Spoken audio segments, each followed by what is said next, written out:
En el nombre del Padre, y del Hijo, y del Espíritu Santo. Amén. 30 de marzo del 2024, Sábado Santo. Queridos hermanos, el Sábado Santo contemplamos, como decimos en el credo, la bajada del Señor a los infiernos. Los infiernos no son el infierno de los condenados, sino los lugares inferiores, es decir, el seno de Abraham o limbo de los justos, los santos del Antiguo Testamento que esperaban la redención para poder ir al cielo. Pero hoy, sobre todo, contemplemos a la Santísima Virgen, Madre de Jesús y Madre nuestra dolorosa. Dice San Juan en su Evangelio: junto a la cruz de Jesús estaba María, su madre. Cuando murió Jesús, su vida no podía morir. Siguió viviendo en María. Ella acogió la plenitud de la redención, y así fue su depositaria, la fuente y el canal por el que se transmite a los hombres. Cuando murió Jesús, la redención quedó enteramente depositada, entregada y apoyada en ella, tanto que, así como Dios no se encarnó sin ella, igual es de todo lo demás que va incluido en la encarnación. Por tanto, también la resurrección fue obra de Dios y de María. Dios había puesto como condición indispensable la fe absoluta de María, su esperanza y su amor, es decir, el ejercicio de su maternidad divina en el querer omnipotente de Dios. Todo dependía de María corredentora. Corredentora en el sentido de que sin ella no habría habido redentor ni redención. Ahora ha llegado el tiempo en que la Iglesia, el cuerpo místico de Cristo, ha de completar en su carne lo que falta a la pasión de Cristo. Ahora la Iglesia está viviendo su misterioso Viernes Santo, cada vez más abandonada por muchos de sus discípulos e hijos, y llegará a sentir incluso las tinieblas de haber abandonado a Dios, mientras el mundo se alegrará creyéndola muerta. Pero entonces el Señor dirá: la niña no está muerta, sino que duerme, y yo vengo a despertarla. La Iglesia no morirá, porque como Jesús seguirá viviendo en María hasta su resurrección, hasta la venida del Señor. De nuevo, la resurrección y el triunfo de la Iglesia vendrán por medio de María. Sin ella todo se detiene, nada se obtiene, ni siquiera el triunfo del reino de Dios, que es el fruto supremo de la redención. Todo depende de ella en cuanto corredentora. María ha hecho ver en nuestro tiempo y en tantos lugares sus lágrimas, lágrimas de sangre. ¿De qué nos está hablando? De la pasión. La Santísima Virgen en la pasión, al pie de la cruz, en el momento que fue declarada nuestra Madre. Aquí hay una verdad de fe revelada que ha de ser mejor comprendida, una verdad sobre María que se debe afirmar con fuerza y colocar en la Iglesia como la bandera de la victoria. El fiat de María, fiat, que significa hágase en mí. El fiat de María en la Anunciación contiene y determina todas las consecuencias, toda su vida futura. De hecho, el Verbo se encarnó para ser también el Redentor. Lo hizo reuniendo en él a todas las criaturas, y por eso se hizo cargo de todas sus culpas, de todas sus miserias y dolores. El Verbo se encarnó ya crucificado. Si así no fuera, habría excluido de él a todas las criaturas, todo el don de amor que el Padre le había preparado. Podríamos decir que se encarnó crucificado y a la vez resucitado, es decir, hallando la muerte y trayendo la vida. En María, de María, gracias a María. Si existen las páginas del Evangelio, se lo debemos al fiat de María. Si conocemos las palabras de Jesús, es gracias al fiat de María. Si existen las plegarias, las súplicas, las lágrimas de Jesús, es gracias al fiat de María. Si Jesús pudo pronunciar su fiat al Padre en el huerto de los olivos, es gracias al fiat de María. Si para nosotros hay redención y salvación, es siempre gracias al fiat de María. Para encarnarse el Verbo quiso la colaboración de María. Por tanto, en cada cosa de su vida y de su misión de Redentor, ha querido cada vez la participación activa de su madre. No es bueno que el hombre esté solo, Dios dijo, y lo dijo ante todo de su propio Hijo, lo mismo que de Adán, y como todavía antes había dicho, no es bueno que mi amor esté solo. Esa colaboración de María ha sido mediante la respuesta de un fiat divino que Dios le ha pedido, siempre con el máximo respeto de su libertad.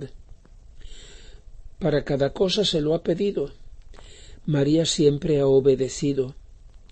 A cada petición del amor, María ha respondido con el mismo amor. En cada cosa Dios le ha pedido permiso y colaboración, y ella ha obedecido. María es hija de obediencia hasta la muerte y muerte de cruz, como dice San Pablo. Entre Dios y María siempre ha habido fiesta, nunca se han negado nada. Y así, en cada cosa Jesús ha querido que su madre le diese la vida. Y para él la vida es la voluntad del Padre. Jesús ha querido que su madre le pidiera hacerla por obediencia. Para cada cosa se lo ha pedido. María lo ha hecho. Y Jesús siempre la ha obedecido para honrar la voluntad del Padre en ella. También en eso consiste su colaboración. María es madre de obediencia, hasta tener que decir un día, sin necesidad de palabras, para cumplir el querer del Padre y su amor: Hijo mío, sí, vete a cumplir tu misión, a hacer tu vida pública, vete a tu pasión, a la cruz, a salvar a tus hermanos, a mis hijos. Y yo, tu mamá, vendré contigo. Sólo así María, perdiendo su vida, la ha hallado. Sólo así pudo decir otro día, haciendo todo lo que hace el Padre: Hijo mío, te pido, resucita de la muerte. Maranatá, ven Jesús. Es mi amor el que lo pide a tu amor. Jesucristo había muerto en la cruz. Su naturaleza humana murió, separándose el alma de su cuerpo.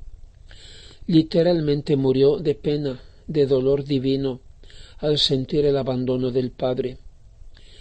Pero Jesús es la resurrección y la vida. Murió, pero su vida no podía morir.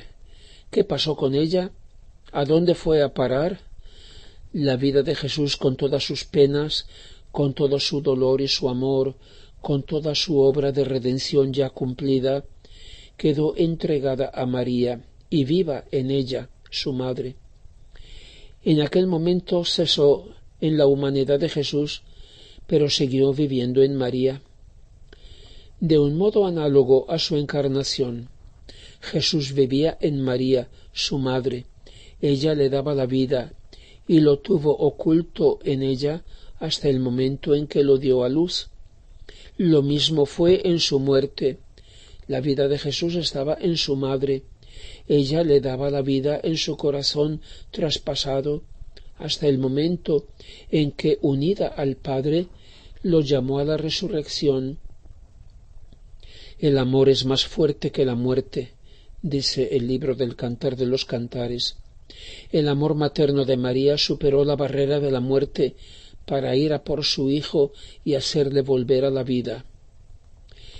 En la noche de la pasión, para Jesús se apagó cada estrella, y también el sol del Padre se oscureció.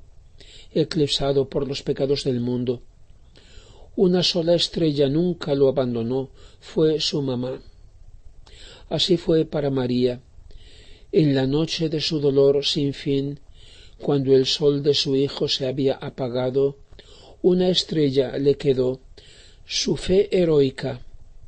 Esa fue la antorcha que alumbró a su hijo el camino del regreso, y su amor fue el aceite de su lámpara encendida en espera del esposo. En aquellas interminables horas de agonía, hasta el alba del tercer día, la obra de su hijo, el decreto divino, dependió de la fe, del amor, de la fidelidad de María. De nuevo, por María y gracias a María se cumplió el proyecto divino hasta la resurrección. María es madre de la resurrección. Sí, para tener vida Jesús quiso la colaboración de su madre, y así para tener de nuevo la vida en su resurrección quiso otra vez el fiat de su madre. Eso significa ser María corredentora. Significa ser la que ha recogido y la que ha hecho suya, poniéndola a salvo, la vida de su Hijo, la obra de la redención, el proyecto del Padre. Significa ser madre de todo en Jesús y por consiguiente ser madre de todos en Jesús. Al concebir a Jesús, María nos había concebido en ella como criaturas y como miembros de su cuerpo místico, de su Hijo. Al pie de la cruz nos dio a luz como redimidos, como hijos de Dios renacidos a la vida. María es la verdadera madre de todos los vivientes. Y así como no habríamos existido descendiendo solo de Adán, sin Eva, tampoco habríamos sido redimidos por Jesucristo sin la corredención de María. Si el pecado fue cometido por Adán y Eva, no sólo por Adán, y su caída en cuanto padre genealógico de la humanidad arrastró a toda su descendencia en la culpa, por igual motivo fue necesario que la redención fuera obra del nuevo Adán Jesucristo con la nueva Eva María, que al vino de la sangre de Cristo se uniese el agua de las lágrimas de su madre para celebrar la primera misa. Corredentora significa que si hemos sido redimidos lo debemos también a María, unida a su Hijo.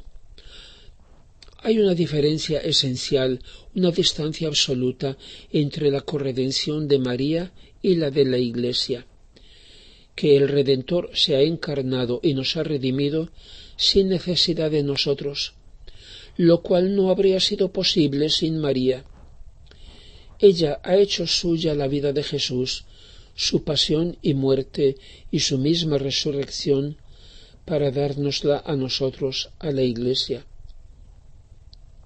Cuando Jesús muerto fue depuesto de la cruz en los brazos de su madre, María sintió entonces los dolores del parto. Como dijo Jesús en la última cena, la mujer, con mayúscula, la mujer cuando da a luz está en el dolor porque le ha llegado su hora, pero cuando ha dado a luz al niño ya no se acuerda de la aflicción por la alegría de que ha venido un hombre al mundo. María ya veía en su hijo muerto a sus hijos vivos. En sus brazos tenía la Iglesia que en aquel momento nacía. En el Calvario revivía de un modo nuevo el misterio de Belén. Y sin embargo su tribulación no había terminado, su amarguísima pasión aún había de continuar hasta la resurrección. Y bien podemos pensar que el Getsemaní de María terminará finalmente cuando la Iglesia reciba del todo la redención, que culmina en la resurrección, para hacerla suya. Entonces se cumplirá plenamente el triunfo de su corazón inmaculado. Te alabamos, Cristo, y te bendecimos, porque por tu Santa Cruz redimiste el mundo.